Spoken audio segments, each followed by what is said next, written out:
Nasa linya ngayon si Ginoong Orlando Marquez. Sir, magandang umaga po. Good morning, Sir Ted, at si Mama TJ. At good morning sa yung milyon-milyon na nanonood at nakikinig sa iyong programa, Sir Ted. Daan libo lang, sir. Hindi, joke lang. Joke lang po, joke lang. Buong mundo, Opo. Opo. buong mundo po eh. Sir, Ah, una po, di ba narinig ko rin na umasa kayo doon sa fare increase na kahit na provisional ka ninyo may ibibigay. Paano po kaya yan? Mukhang ang sabi din po ni Sec Vince, kinakailangan munang pag-aralan ng mabuti, sir. yan nga po yung masakit dahil yun ang una, yung mga oil company ay nag-implement na sila ng mataas na presyo, di ba ho? Kaya mahigit 10 piso na ho ang ma-increase natin na presyo doon sa original noong 2024. Kaya nakakalungkot dahil nga pinangakuan kami na si Chairman Guadis naman yung kanyang sinabi na baka maibigay na nila yung piso at niniwala kami na minsan yung kasabihan doon sa 13 pesos baka malas, baka mas maswerte ang ating bansa pag binigay yung 14. Kaya lang ho, talagang alam namin ho na mapiktuhan ay ang ating mga taong bayan na mananasay. Opo, medyo Kaya na lang ho yung medyo nagchachapi lang po kayo, sir. Doon kayo naputol sa opo, na sa nag-umento na nga po ang mga oil companies, pero kaninyo, go ahead, sir. uh, so na-implement na po yun dahil nga nangulikta na sila na hanggang ngayon nga po ay mataas na ho yung sobrang taas na ho. Kung ibabase natin ho doon sa pamasahe at saka yung problema natin lahat, hindi lang kami sa public transport, yung napakabigat na walang kamatayan na traffic na hanggang alas 10 minsan ng gabi, alas 12 ng gabi ay traffic pa rin. Kaya yan ho yung pumapatay sa amin at yung walang kamatayan na ating presyo ng mga spare parts na napakataas, hindi ho bumababa kahit kailan, puro taas lang ho ang spare parts.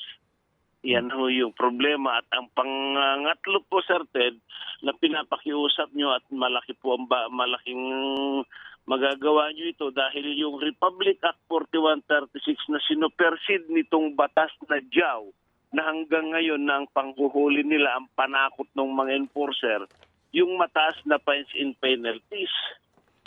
So yung pong JAW ay napakataas na mga babayarin sa fines and penalties na dapat idimulis na po nito na matagal na namin po ito. Ilang sekretary na po ang nagpalit-palit simula pa ito nung panahon ng ating Pangulong Noynoy Aquino. Ay talagang ito yung pumapatay sa amin na ginagawa lang naman, arigluhan lang sa kalsada itong joint administrative order na ito. Opo, sige. Ihiwalay lang natin po, sir, ha, Orlando Opo. Marquez, yung pong JAW issue, ha? Opo. Kasi mamaya we can talk about it separately. Ito ho muna. Opo. So, narinig ko kasi namin si Mr. Guadis, di ba, na confident siya na maibibigay po itong provisional authority na mag-umento po kayo. Ngayon po, mukhang nanahimik na siya, tapos mismo na sekretary nagsabi na hindi agad-agad maibibigay yan, papag-aralan pa yan. Paano po ngayon? Ano pong balak ho ninyo? Talaga ito po ay mag-usap-usap kami ang ating mga samahan kung anong gagawin namin dahil ultimo ko yung ating mga miyembro po sa Kamindanawan, sa Bisaya, lalo na po sa Mountain Province, talagang umaangal na po dahil sobrang taas po yung ating bilihin, lalo na yung mga prime commodities din natin na walang kamatayan na taas pa ba. Sumasabay na rin po sa mga fuel. Kaya hindi namin alam na kung anong namin gagawin dito sa nangyayari sa ating bansa, Sir Ted. Opo. So magkakaroon kayo ng consultation sa ano pong aspeto kaya ito? Kasi di ba ang sinasabi nga ng LTFRB, binuhay nila yung petition ng grupo ninyo about almost 3 years ago. Di ba? So, opo. So ano pong balak po ninyo doon sa petition na iyon? Hindi lang yun, Sir Ted, kung maalala nyo, dahil mayroon na hong inaprubahan na memorandum circular na ito po ay nagkaroon ng malawakan na pag-uusap ng mga regional director, yung automatic fare adjustment formula. Mayroon na ho silang approved na formula po yan. Kaya nagtataka lang kami kung bakit nila ginastusan yan na pinag-aprobahan pagkatapos hindi naman pala nila kayang i-implement. Kaya ito ho yung mga talagang napakasalimot ang buhay namin sa hanay ng transportasyon. Hindi lang kami sa public transport, pati na po sa pribado. Opo. Dahil nga po dito sa deregulation law, Sir Ted. Opo. Dapat ito yung ugat kasi yung problema natin sa lahat, yung deregulated. Oo nga po, at yan nga din po nga, no, magmula na naipasa, wala pong nagtangka na mag-amyenda o pag-aralan po ang naging epekto sa pangkalahatan. Isa rin pong issue yan. Dito po sa fuel subsidy, narinig din po natin na nung una, parang sigurado na yung fuel subsidy sa inyong hanay. Pero ngayon, mismo nagsasabi po si Presidente Marcos, pa si Secretary Vince, and nanahimik na po ang LTFRB dito. Opo, mukhang hindi daw yata ito maipapatupad na sa ngayon. Yan nga po kahapon dahil nagkaroon ho ng Transport Summit kahapon ng MMDA at umattend kami. Yan ho yung mga katanungan ho ng mga lahat ng mga kasamahan nyo na media dahil nandoon po sila kung anong stand namin. Kaya hindi naman kami makapagsalita nga dahil hindi namin maintindihan kung yung pinataw sa atin na mataas na presyo na sinabi na mayroong ibibigay na subsidiya, inaipataw na nga sa atin yung presyo na mataas. Bakit hindi nila kayang maibigay? Yung kasuklihan. Kung baga sa nagbayad na kami, bakit wala kaming sukli? Diba ho? Namuhunan na po kami sa mataas na fuel na inaasahan namin na makabawi sana kami dito sa ibinigay nila na subsidy, pero binawi na naman dahil nga nagkaroon ng usapan na itigil putukan sa dalawang nag-aaway na bansa. Kaya tayo ho ay apektado lahat po, pero talagang napakasakit, Kuya Eddie, yung ating nangyayari sa ngayon sa transportasyon. Sa informasyon mismo ng DOTR, meron pa natitira 617 million sa budget po Previous po yun. ng 2024. 2024, opo. Opo. Ngayon ngayong taon may 2.5 billion, ano? Opo, para sa fuel subsidy. Sa gitna po na meron mo palang tirang pera dito. So ngayon sa pronouncement po ng Secretary ng DOTR o maging ng Pangulo, ano ang balak niyo po dito po sa usapin po ng fuel subsidy, sir? Yan ho yung mamayang tanghali ho dahil nga magtatawagan kami, magsusummiting kami yung aking mga kasamahan mula Mindanao hanggang sa Central Luzon, Northern Luzon, sa Region 2, Region 1 para mapag-usapan namin kung ano ang magiging pasya na hakbang ng majority at yun ho yung aming susundin. Okay, sige po. Reaction din po na sinasabi kasi pabago-bago din ng statement itong LTFRB. Nung una, hindi kasama yung mga unconsolidated.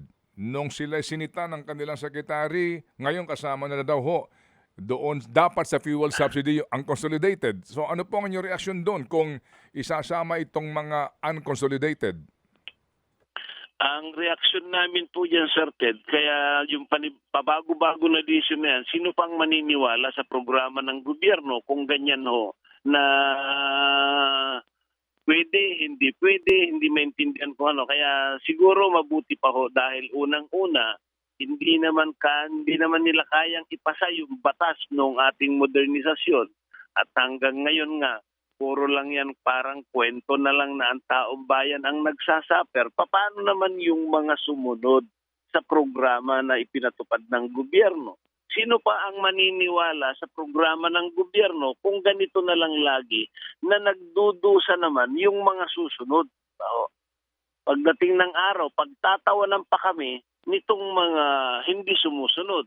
Kaya yan ho yung kakulangan doon sa walang batas na ini-implement. Kaya ako ho inihikayat ko yung aming kasamahan na sana ho ang ating Kongreso at Senado, Sir Ted, ay ipasana nila kung talagang interesado sila na ipagandahin ang ating public transport na mass transport system dahil ang inuuna kasi, Sir Ted, yung mga motorcycle taxi na yan na napakarami.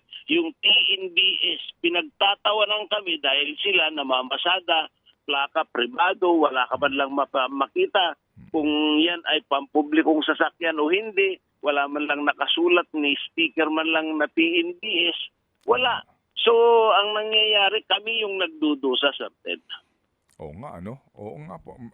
Talagang may point, no? Ika nga, oo nga, ano? Kasi itong TNVS, dinagdagan pa pati motorcycle taxi.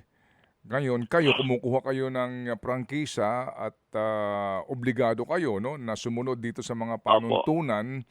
Pero sila parang, Opo, Sir Ted. tsaka sa pamasahe, fix kayo. Ang TNVS, di ba, paiba-iba, no? May mga Opo. May surcharge sila pagka Oo, mga oo. yung rush hours. Oo nga, ano? Mhm. Opo, sige. Kaya yan ho yung, ang tawag namin na ngayon dyan, Sir Ted, yung batas na kanilang sinasabi, hindi na batas ang tawag namin, gatas na ho, gatasan ng taong bayan. Kaya iginigisa na lang tayo sa sarili natin mantika sa kanilang mga pabago-bago na ini-implement. Jiao, pag-usapan natin to. Oo nga, kasi itong Jiao na ito, panahon ito ni Abaya.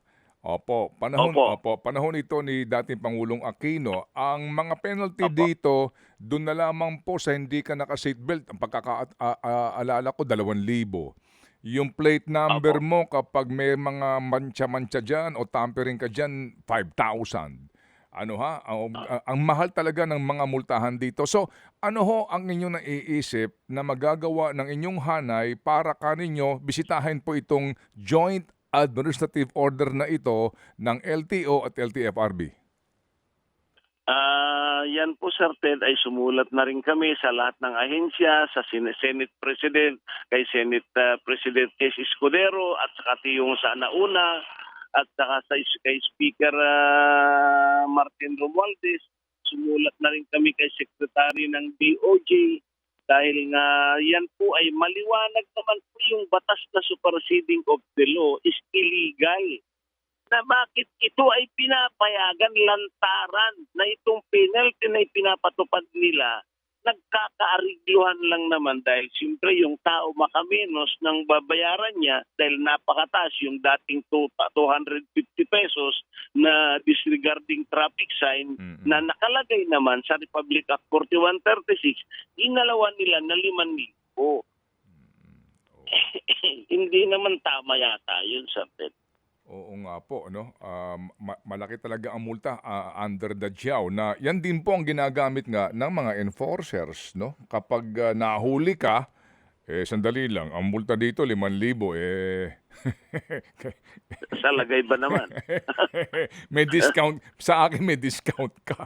Ay nako. Alam mo, Sir Ted, talagang totoo yung natatawa tayo parehas. Totoo na itong mga batas na ginawa nila, ang tawag ko dito, personal kong opinion na ito. Marinig ng sambayanang Pilipino sa programa nung muna napakalawak, Sir Ted. Hindi na batas yan, gatas yan. Maliwanag pa sa sikat ng araw, gatasan ang taong bayan. Sige po, kapag nagkaroon kami ng chance na muli makapanayam si Secretary Vince Dizon, papaalam po namin sa kanya itong inyong damdamin na ito. At kung kayo po'y may sulat sa kalihim ng DOTR, kami po'y malugod na tutulong na ito'y maipaabot sa kanya para po makaabot sa kanya direktamente po, personal, ito pong inyong problemang ito, Sir Orlando Marquez. Maraming salamat, Sir Ted, at may sulat na kami. Kompleto ho yung aming mga reklamo. Inilatag na namin kay Secretary Vince Dizon, kahit kay Secretary Jimmy Bautista nung nakaraan. So ngayon ho, inaasahan na namin dahil nagpakita naman ang galaw ng ating Secretary Vince Dizon at kakilala natin ng personal na workaholic ang ating Secretary. Sana po matulungan nyo kami dito, Sir Ted, dahil tayong lahat ko ay nakakaawa dito sa lahat ng reklamo na aming isinadmit sa kanila kung ano na ang nangyayari sa ating bansa. Opo, sige po. Muli po, salamat sa inyo pong Salamat panahon po. at kami po yung muling tatawag para po sa ating ugnayan sa pagpapalaganap po ng inyong sentimiento at mapakinggan po ito ng gobyerno. Salamat po, sir. Salamat po, Sir Ted. Mabuhay ka. Thank you. FM